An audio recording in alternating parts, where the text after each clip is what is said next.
then, if you're looking to add a meat-free option to your Christmas dinner this year, John's got the perfect dish. What have we got, John? Well, yeah, we're doing a sort of posh pie. It's called a Petivier. So what happens is that in French, if you make something of a certain shape, it usually has a name. So a jalousie is a sort of a long piece of pastry with slit marks in it, which means window shutter.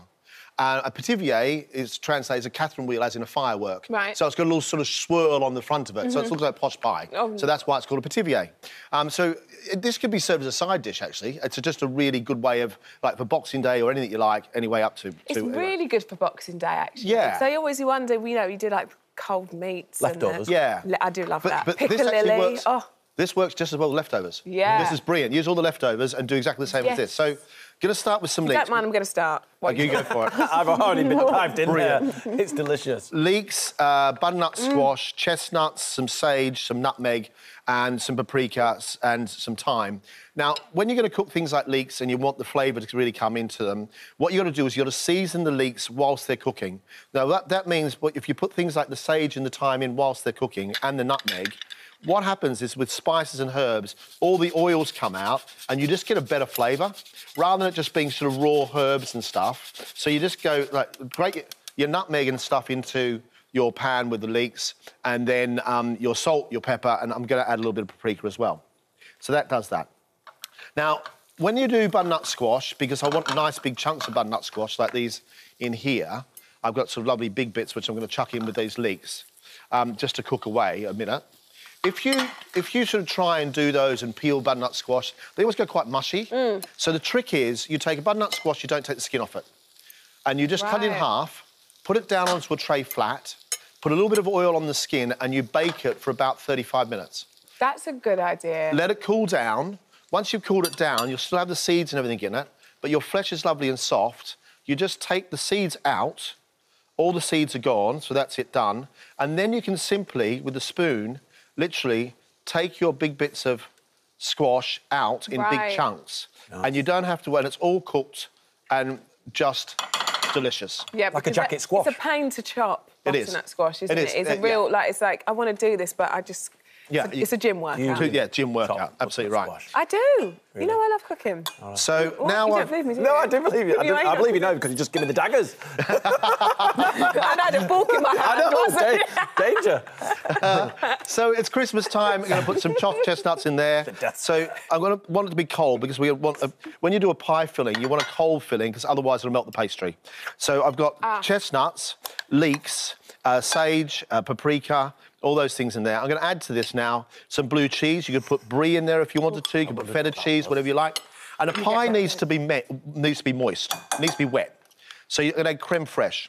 Now, the reason you use creme fraiche is cooked cream, and once it's been cooked, it will hold and be stable, and it won't leak out of your pie, which means that the whole thing will hold together.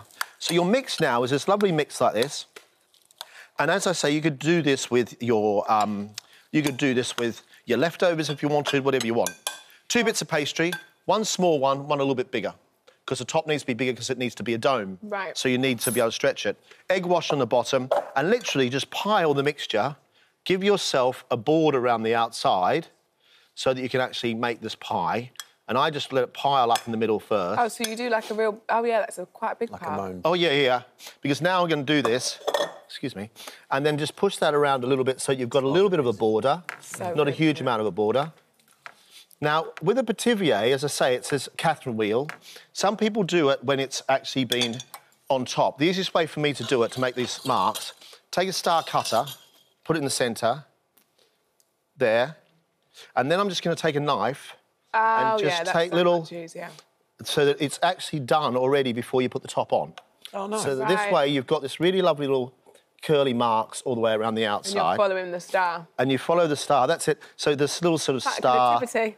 Yeah, that's it. Wish upon a star. No, don't want me singing, that's for sure. No, John, you and Lisa have got a Christmas show at the weekend, Christmas special on Saturday. We have. John and Lisa's Weekend Kitchen is back on the weekend at 11:40 on Saturday. Nice. And we're doing as many things like this to help everybody make Christmas easy. Lots of traditional stuff as well? Helpful. Yeah, we're doing turkey, doing gravy, all the little sort of typical tips and things, but this is sort of, you know, just to make everything really, really easy for everybody. Yeah, and good hacks. Yeah, good hacks as well.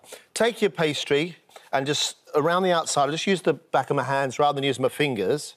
Right. Because if you just use your hands like this, you can feel it, and then that way you can get a bit more of a mould. You've already got that sort of lovely mark across the top of it. Now, with pastry, if you're going to do it, it needs to go in the fridge for a good half an hour before you put it in the oven, because it's been out and it's warm, and it means it just won't puff up. But what I do here is I've just whipped up a couple of egg yolks, and these egg yolks here, all I've done is just... because egg yolk rather than whole egg will give you this lovely colour across the top. Yeah. Which makes it just a little bit more special for your Christmas centrepiece.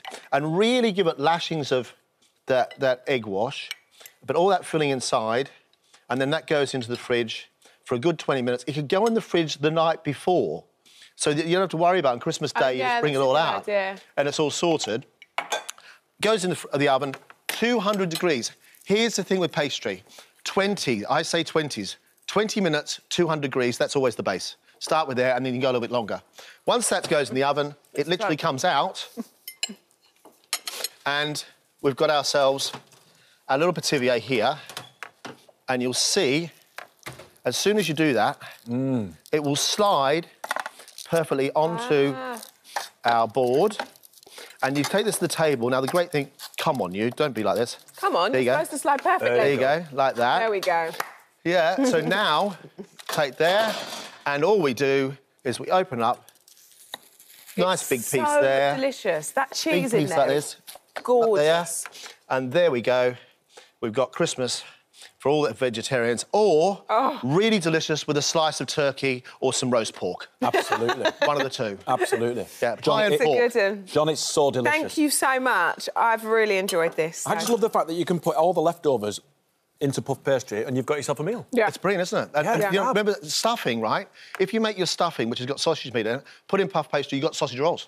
All right. Happy Christmas, both of you. Yeah, cheers, pal. Thank you. Lovely to see you. Introduce me to Uno. I can't For do this. details of today's recipe and more delicious ideas from our chefs, download the free This Morning app.